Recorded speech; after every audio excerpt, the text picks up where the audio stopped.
తూర్పుగోదావరి జిల్లాలో అత్యంత కీలక నియోజకవర్గాల్లో పెద్దాపురం ఒకటి. ప్రస్తుతం ఆంధ్రప్రదేశ్ రాష్ట్ర ఉప ముఖ్యమంత్రి, రాష్ట్ర హోంమంత్రి నిమ్మకాయల చినరాజప్ప ప్రాతినిధ్యం వహిస్తుండడమే ఇది కీ నియోజకవర్గంగా మారిపోయింది.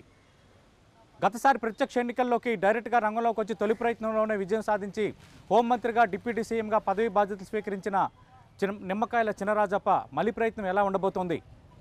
ప్రధానంగా ఆయన హస్తరేఖ ఎలా ఉండబోతోంది? గెలుపు వ్యూహం ఆయన ఏ విధంగా మాట్లాడబోతున్నారు?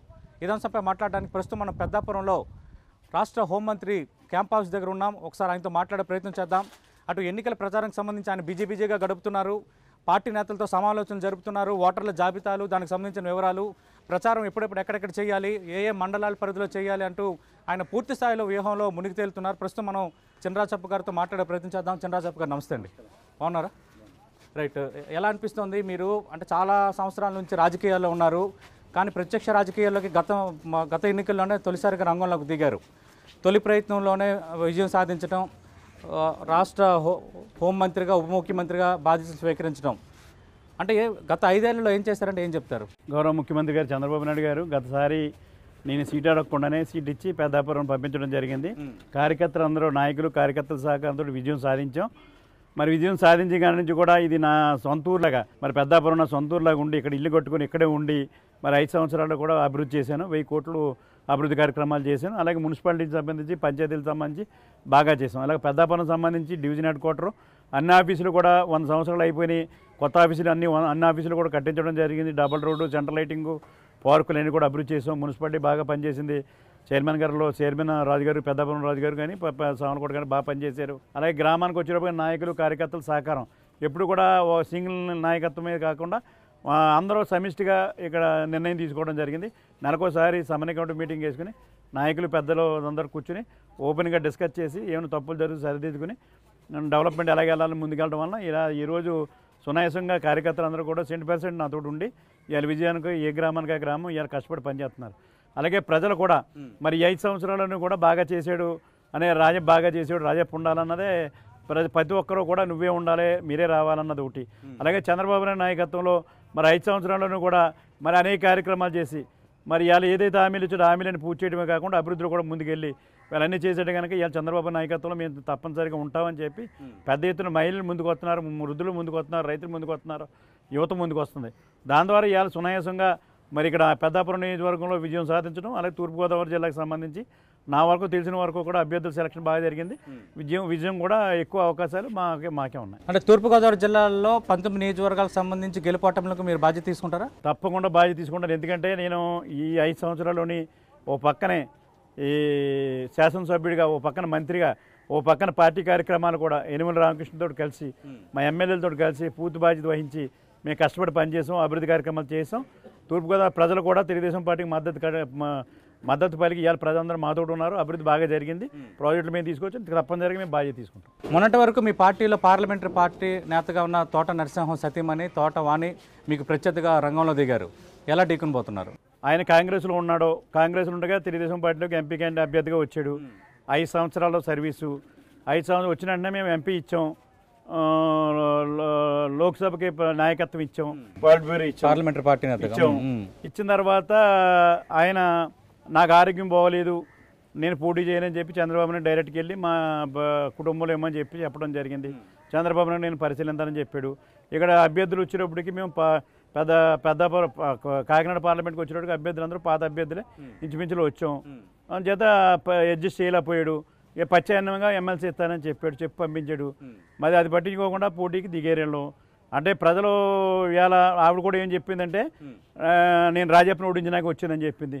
నేనేం చెప్తున్నానంటే నేను ప్రజలను 5 సంవత్సరాలు మీ దగ్గర ఉన్నాను, మీకు పనిచేసాను, నేను చేసేనా లేదో మీరు చూసుకోండి, చేసినట్టయితే నాకు ఓట్లేయండి, నేను మళ్ళీ ఇంకో 5 సంవత్సరాలు ఉండే మిగిలిన పనులన్నీ నేను చేస్తానని నేను చెప్తున్నాను.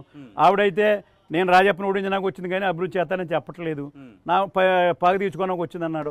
ప్రజలందరూ మీ లక్ష్యం అభివృద్ధి చేయటం, ఆమె లక్ష్యం మిమ్మల్ని ఓడించడం, అంతేనా?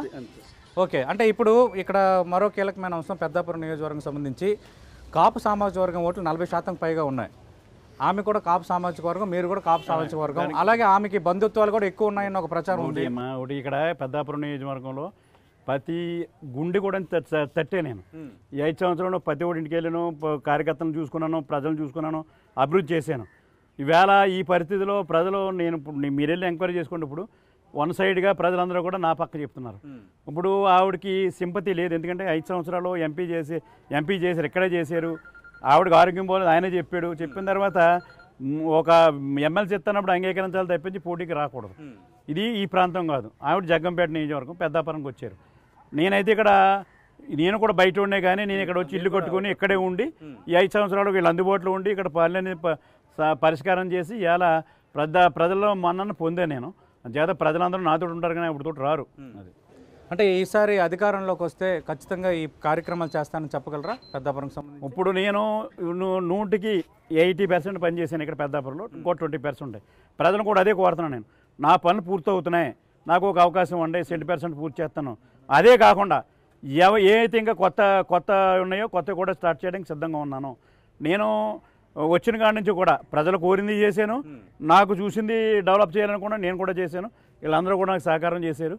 ఎందుకంటే నా సహకారం పెద్దది. ఇవాళ ప్రతి గ్రామంలో కూడా సర్పంచ్ కాడి నుంచి కార్యకర్త కాడి నుంచి మున్సిపల్ చైర్మన్ వరకు కూడా ప్రతి ఒక్కరు కూడా డెవలప్మెంట్ మీద కాన్సన్ట్రేట్ చేసిన క్యాడర్ కూడానే మా పోటీపడి 15 కోట్లు ఒక్కో గ్రామానికి 10 కోట్లు ఖర్చు పెట్టి ముందుకెళ్ళాం. దాని ద్వారా 1000 కోట్లు ఖర్చు పెట్టాం. ఇవాళ అందుకే ఇవాళ ప్రజలందరూ కూడా వన్ సైడ్గా ఉన్నారు. ఇవాళ ప్రజలు అంటే మీ ప్రధాన ప్రత్యర్థులుగా ఉన్న పార్టీలు ప్రధానంగా ఎర్రకొండ గుట్ట, ఈ క్వారీ తవ్వకాలు, అలాంటి అవినీతి ఆరోపణలు మీ పేరుతో మీ బంధువులు కానీ మీ అనుచరులు కానీ తీవ్ర స్థాయిలో అవినీతి. నేనున్నాను ఇక్కడ, నేను అభివృద్ధి తప్పించి రెండోది చూడలేదు. ఇక్కడ ప్రజలందరికీ తెలుసు. నాకు కావాల్సింది బయట వాళ్ళు కాదు, ఈ పెద్దాపురం ప్రజలు. నేను వ్యాపారం చేశానా, ఇంకోటి చేశానా ప్రజలు గమనించారు. నేను కానీ తప్పు చేసి ఉంటే నన్ను ఓడించేయమని కూడా చెప్తున్నాను. నేను ఈ పెద్దాపురం నేను తప్పు చేసి ఉంటే నన్ను ఓడించేయమని సవాల్ విసురుతున్నారు. తప్పు చేస్తే ఓడించమని చెప్తాను. ఇప్పుడే నేను చెప్తున్నాను, నేను తప్పు చేయలేదు. ప్రజలు తెలుసు అందరికి. ఇప్పుడు వైసీపీ పార్టీ ఉంది, నన్ను ఢీకొనాలంటే నన్ను బ్యాట్ చేయాలి. పవన్ కళ్యాణ్ పార్టీ ఉంది, నన్ను ఢీకొనాలంటే బ్యాట్ చేయాలి. నేను పార్టీ కమిట్మెంట్లో వైసీపీతో ఫైట్ చేశాను, పవన్ కళ్యాణ్ తోటి ఫైట్ చేశాను, ముద్రగడ పద్మనాభంతో ఫైట్ చేశాను. ఇవన్నీ కూడా నేను పార్టీ పరంగా చంద్రబాబు నాయుడుకి అండదండలుగా నేనున్నాను. ప్రజలు గుర్తించారు. ఇవాళ ప్రజలు ఏమంటారంటే నువ్వు ఒక్కడే ధైర్యంగా మాట్లాడుతున్నావు, ప్రజలకు పార్టీకి సపోర్ట్. నేను 35 సంవత్సరాల కూడా చంద్రబాబు నాయుడు చెప్తే అది నేను చేశాను. చంద్రబాబు నాయుడు కూడా ముందు ప్రభుత్వం రావాలి, తర్వాత పార్టీ పదవైనా లేదా ఇంకో పదవి రావాలంటే పార్టీ బలంగా ఉండాలి. అంతే చంద్రబాబు నాయుడు గారు ధైర్యంగా చంద్రబాబు పక్కన ఉండి 5 సంవత్సరాలు కూడా అంటే ఆ విషయంలో నాకు రెండో అభిప్రాయం లేదు. మీ క్యారెక్టర్ విషయంలో అంటే మీ ఎన్నో ఆఫర్లు వచ్చినా కూడా మీరు తెలుగుదేశం పార్టీని అంటిపెట్టుకున్న క్యారెక్టర్ ఒకలాగా ఉంటుంది. తప్పు చేయకూడదు అన్న ఒకటి తప్పు చేయడు. ఆ క్యారెక్టర్ ఒకటే, ఈ క్యారెక్టర్ ఒకటే. తప్పు చేయకూడదు, పెద్దాపురం నియోజకవర్గం పని చేయాలని చెప్పించి తప్పు చేయాలని రాలేదు. నా కుటుంబ సభ్యులుగా నేను కానీ సవాల్ ఇస్తున్నాను. నేను కానీ తప్పు చేస్తే నేను ఓడించానని చెప్తున్నాను. రైట్. ఇంకా జనసేన ప్రభావం ఉంటుంది అనుకుంటున్నాను. అంటే 2 రకాలు. జనసేన ఉన్నాకే నేను అసమర్థుని అయితే ఇక్కడ జనసేన వస్తారు. నేను సమర్థతగా ఉన్నాను, మా కార్యకర్త స్ట్రాంగ్గా ఉన్నారు. వీళ్ళందరూ కట్టి పని చేశారు. మేము గ్రామాల్లో ఒక్కో గ్రామంలో 5 కోట్లు 10 కోట్లు పని చేసినప్పుడు ప్రజలు మాతో ఉంటారు. కానీ ఇవాళ వైఎస్ఆర్ పార్టీ ఉంది, మేము ఏదో చేస్తామన్నారు, చంద్రబాబు చేసి చూపించాడు. ఇప్పుడు ప్రజలు ఏమన్నాడు, మాకెందుకు ఎప్పుడో చేసేది, మాకు ఇదిగో అని చెప్పి ఇవాళ ప్రజలు ముందుకు వచ్చారు. మీరు యాడ్స్ కూడా వదులుతున్నారుగా. అది ఇప్పుడు జనసేన కూడా అసలు ఏం చేస్తాడో చెప్పట్లేదు. అభ్యర్థుల విషయంలో కూడా ఎవడో తిరగట్లేదు. మేము స్ట్రాంగ్గా ఉన్నాం, అభ్యర్థులు స్ట్రాంగ్గా ఉన్నాం. మా జిల్లాలో ప్రజలు సపోర్ట్గా ఉన్నారు. చంద్రబాబు నాయుడు గారికి మొదటి నుంచి కూడా కంచుకోట తెలుగుదేశం పార్టీ, ఖచ్చితంగా తెలుగుదేశం పార్టీ విజయం. మీ ప్రధాన పోటీ ఎవరితో అనుకుంటున్నారు? వైసీపీతోనా జనసేనతోనా? ఈ నియోజకవర్గం నాతోటి వైసీపీ తోటి నా పోటీ. మీ ఇద్దరి మధ్య నువ్వే నేను అన్నట్టుగా ఉంది. నువ్వే నేను ఉండదు, వారు వన్ సైడ్ అయినా వన్ సైడ్. రైట్, వారు one side. Right, thank you Chinaraju గారు. రైట్, మనం చాలా స్పష్టంగా చూస్తున్నాం. ఒకవేళ నేను ఎలాంటి తప్పుకు పాల్పడితే ఓడించండి అని నేను పెద్దాపురం ప్రజలకు అపీల్ చేస్తున్నాను. ఈ విషయంలో గతంలో నేను ఎలా ఉన్నానో ఇప్పుడు అలాగే ఉన్నాను. పదవి వచ్చినంత మాత్రాన నేను ఎక్కడ ఊరేగలేదు, ప్రజలకు అందుబాటులో ఉన్నాను, ప్రతి ఒక్క గడపలోకి వెళ్ళానని చినరాజప్ప చెప్తున్నారు. ఖచ్చితంగా ఈసారి జనసేన రంగంలో ఉన్న, అలాగే శ్రీవాణి వైసీపీ అభ్యర్థి రంగంలో ఉన్న ఖచ్చితంగా విజయం నాదే. నేను చేసిన అభివృద్ధి కార్యక్రమాలు కనిపిస్తూనే ఉన్నాయి, ప్రజలకి అభివృద్ధి గెలిపిస్తుందని డిప్యూటీ సీఎం హోంమంత్రిగా ఉన్న చినరాజప్ప చెప్తున్నారు.